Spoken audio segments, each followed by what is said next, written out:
Sayfama hoş geldiniz. Bugün ne pişirsem de orman kebabı. Tencereye ayçiçek yağını döküyoruz. Yağı döktükten sonra yağımızın biraz kızmasını bekliyoruz. Yağımız kızdı arkadaşlar. Kuzu etimizi tenceremize döküp kavurmaya başlıyoruz.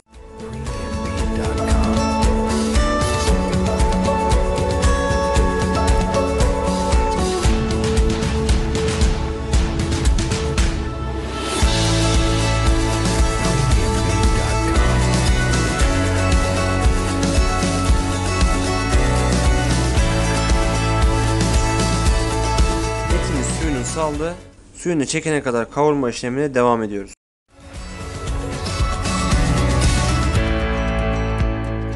Etimiz suyunu çekti. Soğanını atıp kavurmaya devam ediyoruz.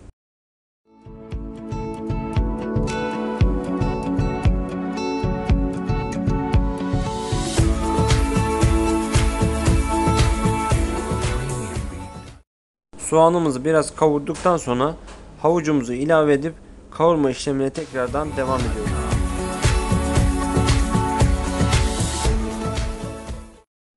Havucu da yaklaşık 2-3 dakika kavurduk.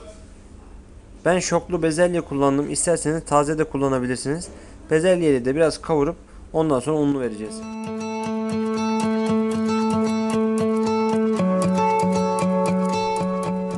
2 yemek kaşığı un atıyoruz ve çiğ kokusu çıkana kadar kavurma işlemine devam ediyoruz.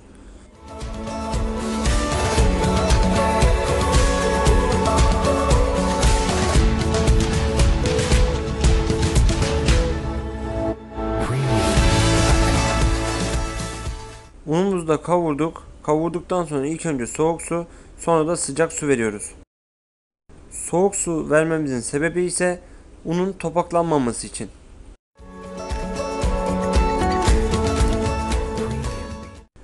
Etimiz kuzu eti olduğu için ön pişirme işlemini yapmamıza gerek yok. Suyunu verdikten sonra 10 dakika kadar kaynatıp sonra patateslerini vereceğiz.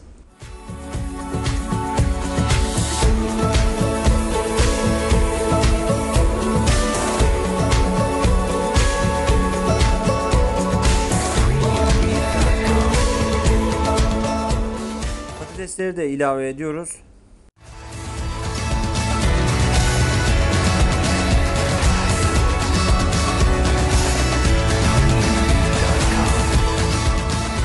Tuz ve karabiber atıp yemeği pişirme işlemine devam ediyoruz.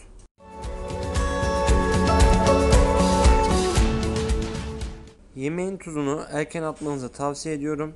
Patateslerin hemen pişmesini sağlar.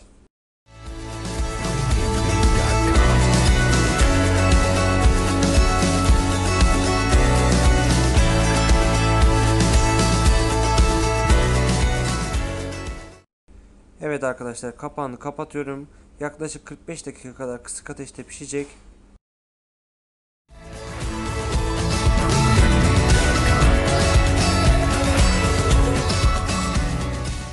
Patates ve etimizin piştiğini kontrol edelim.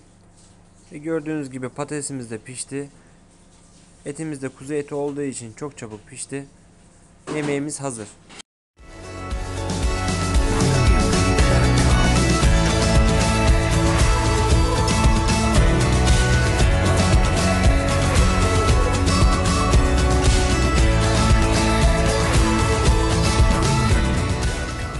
Orman kebabının olmazsa olmazlarından kekiği mutlaka bol atın ve kekiği en son atmamızın sebebi kekik fazla pişerse acılık bırakır. Kekiği attıktan sonra 1 dakika kadar pişirip altını kapatıyoruz. Sizin de gördüğünüz gibi rengi, kıvamı mükemmel. Videomu beğendiyseniz sayfama abone olmayı unutmayın.